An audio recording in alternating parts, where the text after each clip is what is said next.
G'day and welcome to the Grow a Small Business Podcast. I'm your host, Troy Truen. Each week, we speak with an owner who has grown a business with 5 to 30 team members to something bigger. Diving into their numbers and unearthing the pain they've experienced, we explore what they did to overcome each barrier and what they would do differently from day one. Let's get into it. Kira, as I was just saying before I hit the record button, I'm really looking forward to this conversation. I guess the area that we're going to cover today is something quite close to me personally as a meditator myself. But rather than me gabble on too much, why don't you tell me a little bit about who you are and what you do? Awesome. Well, first of all, thank you, Rob, for having me today. My name is Kira Leskew, and I am a serial multi-seven-figure entrepreneur. And on that journey, I had to learn to go from what was probably borderline burnout, certainly overwhelm, to healthy. And then I learned to take that further to high performance meditation. And I became an avatar level, which is pretty high level at Positive Mind, as well as to learn multiple styles and techniques, including meditation, which take you very quickly from stress, overwhelm, maybe even burnout to healthy. And then for those that want to go beyond that, I'm a meditation master at a few different styles, which helped me immensely on my journey as an entrepreneur. And now I work with 7, 8, and 9-figure entrepreneurs. I teach how to get from stress, overwhelmed to healthy in 7 to 12 minutes per day. And then for those that want to go further, again, 7, 8, 9-figure entrepreneurs, I teach them high performance meditation. Yeah, well, that's fascinating. And I guess, look, the topic of stress and burnout is very common with the business owners that we work with. I think business owners and entrepreneurs have a set of circumstances which is probably more likely than others to find themselves in situations of stress and burnout. So I think it's a great service that you're offering. I guess, look, would you say there's a typical client that tends to come to you, and what sort of triggers them to go, oh, it's actually Kira I need to go and see, and not some sort of marketing consultant to make my business go better, which will take all my stresses away? Yeah, so a lot of times, like, first of all, if they're dealing with multiple issues, and a lot of entrepreneurs and actually our society in general greatly underestimates the amount of stress that they're going through, and they underestimate how much negative impact it's having on them. So when typically someone who's overwhelmed, first of all, when they're starting to get into overwhelm, they think that that's stress. So stress actually starts quite a bit before that. If you're not relaxed and things are easy, then you're in some degree of stress pretty much. So things should be easy. You should be able to think really clearly. If a problem comes up, the answer should be there super fast. So if that's not happening and you're kind of worrying about things, going into negative mind, how am I going to do this? If you're feeling physical symptoms of stress, this is time to deal with it, because it makes things so much harder. Someone who's overwhelmed, especially an entrepreneur who's got so much responsibility, they're taking on average, 10 hours to do 5 hours of work. So that alone is reason to do it. And to turn that around, it literally takes minutes per day with the way I teach it anyways. So like, why on earth would you tolerate being in a stressed state when it affects you mentally? It affects your thinking. It affects your ability to problem solve. It affects your emotional intelligence. 40% drop in emotional intelligence if you hit overwhelm. It gets even worse if you get closer to burnout. So now you're misinterpreting people. You could be misinterpreting clients. You could be misinterpreting, your staff, other, business partners that you have to work with. And all of this compounds to make things so much harder than it actually has to be. Yeah. And the reason why I started teaching this is I was actually business coaching people, and I'm like, they can't listen to me because they're stressed. And I'm like, I know how to turn this around because of my Mm. own practice and training. So I started teaching them that first. And then all of a sudden, I almost didn't have to teach them how to fix the problems in their business, because now that their mind and their emotional state was at the healthy range and even a bit higher for some of them, I taught meditation to, they were just solving problems that someone told them the answer on Monday and they're in a stress state, and by Friday they learned how to turn that around. They didn't even have to have someone tell them how to solve that problem. They could see it. So that's why I really started teaching this and teaching this exclusively. That's really interesting. You touched on a couple of things there, which I've noticed as well. And one is that, when you are in that state of severe stress and overwhelm, it is like a black cloud is around you, and it's very, very hard to function, um, even normally, let alone at a high level. But also, I guess, in my role doing some of the business coaching that I've done over the years, you can pick it when a client is starting to get into that state. And I suppose one of the things I've noticed is I, I've tended to notice an immediate drop in their level of confidence to problem solve. So Mhm. even if they know the solution, their confidence to be able to actually act on it starts to diminish really, really quickly. Whereas I would have thought, oh wow, 6 months ago they would have just said, oh, that's what I need to do, and I'll get onto it. Whereas you start to notice them really doubt themselves, and doubt, is this the right path forward? And yeah, so much confusion seems to seep in at that point. Well, what happens to, and this is like a very physical response in the brain, is when you start to get extended stress or overwhelm, then you lose discernment about what's important. So, one thing that we're really good at, and most entrepreneurs are very good at it to some degree, is pattern recognition and prioritization. And when your brain gets overwhelmed, it literally doesn't know. Like if you have 20 things and only two of them are relevant, it can't tell that. It thinks Mm. all 20 of them are important. And that can make decision making really tough because it can't see anymore what is the most important things in order to move a situation forward. But by practicing a technique that reverses that and turns it around, first of all, you get a lot more positive, which we also know being positive is really important Yeah. in order to have better answers. But you also get that discernment back, and all of these thinking skills and even emotional skills that are lost when you are experiencing stress and burnout, or even overwhelm, anything on that scale in your body. Yeah. So tell me, how do you work with your clients when they come to you in this state? Is there a typical process that you take them through? And how long might it take to get someone from a state of severe stress and overwhelm to the point where they can function again at an effective level? Yeah. So we work with everybody, whether they're like borderline burnout, all the way up to people that have no stress and that actually want to learn meditation skills. So, my opinion, meditation is the hard way to go about doing it if you're in stress and overwhelm. So, we teach easier, faster acting techniques that work specifically on that stress and overwhelm response. So, first thing we do is like, what's your background?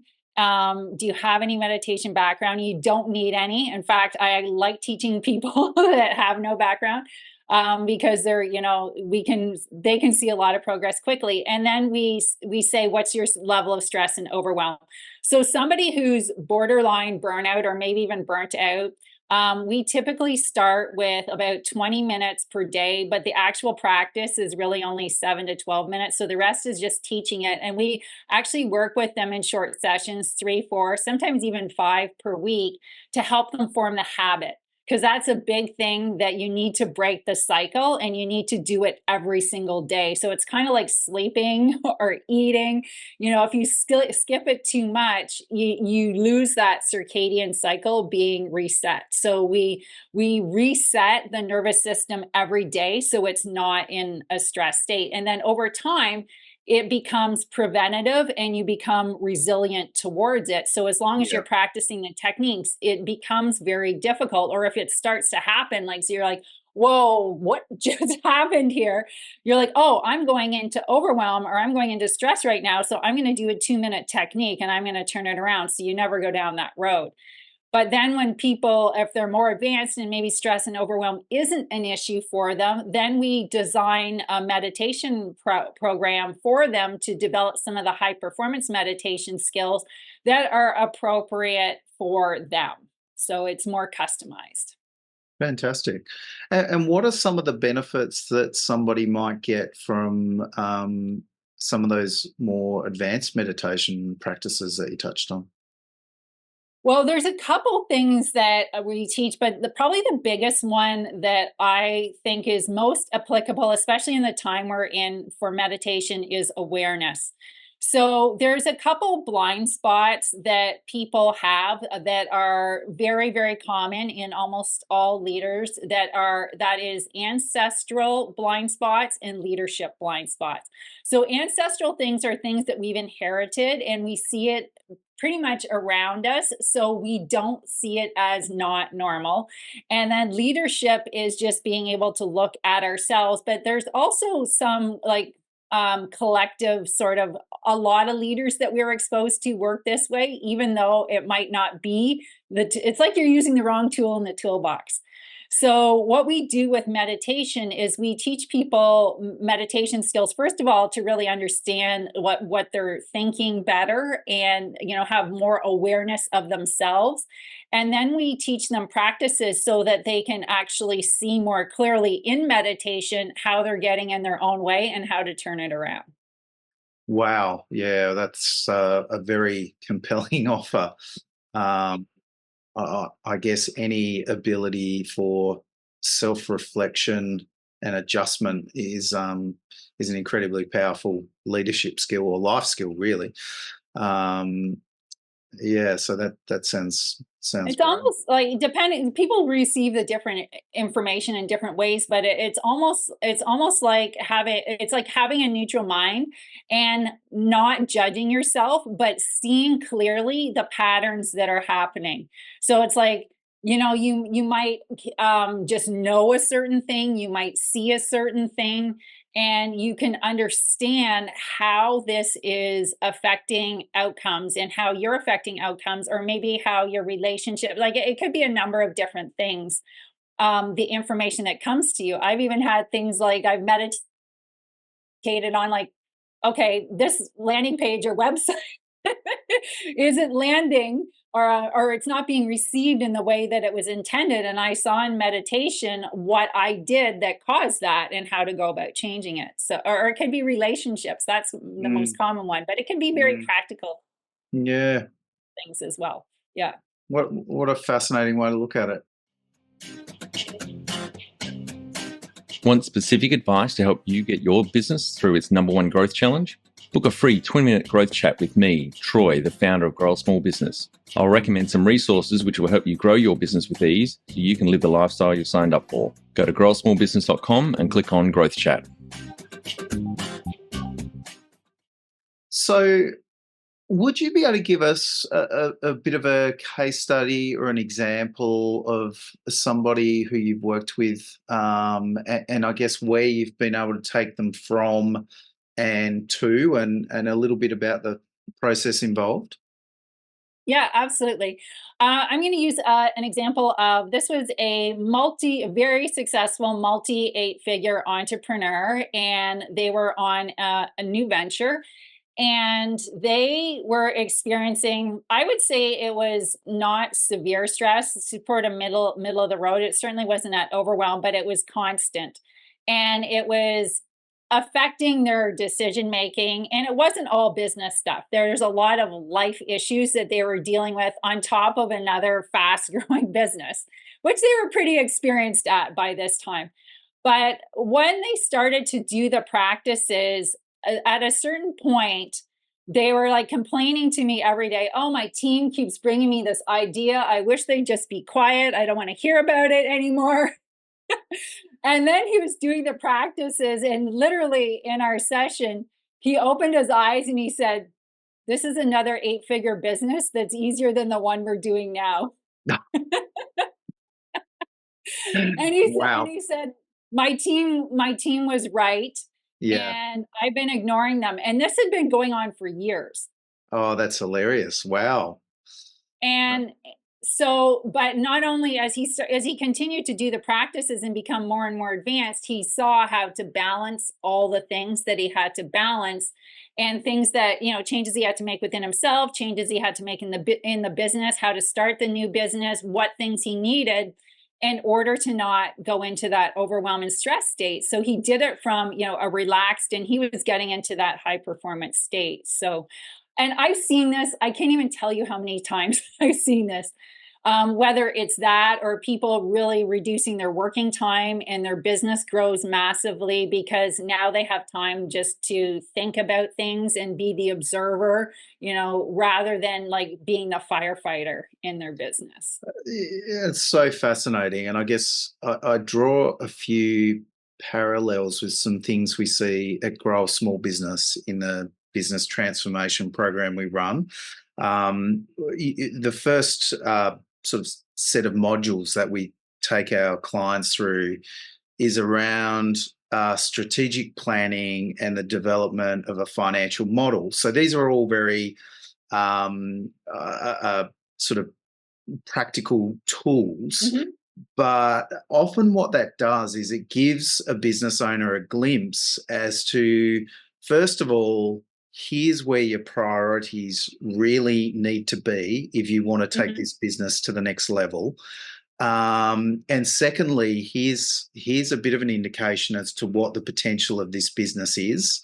And it's fascinating to see some of the resistance from the clients, even though a lot of this has actually been developed by them and their teams, to believe what they're seeing in terms of perhaps the potential that's in their business, but also their ability to understand that, hang on, I kind of, if I let go of some of this day-to-day busyness that I'm so absorbed in and potentially do less but focus on the right things, that's what's going to move me forward. And often it's that mindset block as opposed to any other sort of practical thing they're doing that sort of holds them back. And I guess what you're talking about is some techniques that might just help them just find a little bit of space to reflect on that and have a fresh look at it. And it does all of that, but it changes the nervous system as well. So it works on a physical, a mental, and an emotional level all at the same time, the practices we teach. And even like if people are open to hearing this, you're a meditator, so I'm going to say this, but we have an energy, right, as well. So we can have things that we're kind of carrying around with us, and it's like a filter of how we look at the world. So beginner level, it's going to be focusing more on the mental, emotional, and physical side. But as you become more and more advanced, especially when you're getting into meditation, that is what it's doing. It's changing, how we create. Our minds create the world around us because we're filtering how we're seeing the world. So if we're kind of stuck in an old filter on how we're seeing things, this is one of the fastest ways to remove that filter. Yeah. Wow. That's very compelling, and you explain it in a beautiful way. And it was interesting to hear you talk about I guess, depending on how people perceive meditation and whether they see it as, oh, does that belong to some weird religion or something like that. I had someone explain it to me when I first started and said, look, you don't really have to believe in gravity to watch a pen fall when you open your hand. Yeah. So, maybe just take the same approach to this and just see what happens. Like, you don't have to get too caught up in what it's all about. But it's really. And the practices we teach start before meditation. So a meditation is taught a lot to reduce stress, but it really only works if it's mild stress, and so many people are so far past that today. So we teach practices that are specific to that before we teach meditation. So by the time they go to meditation, it's actually easy.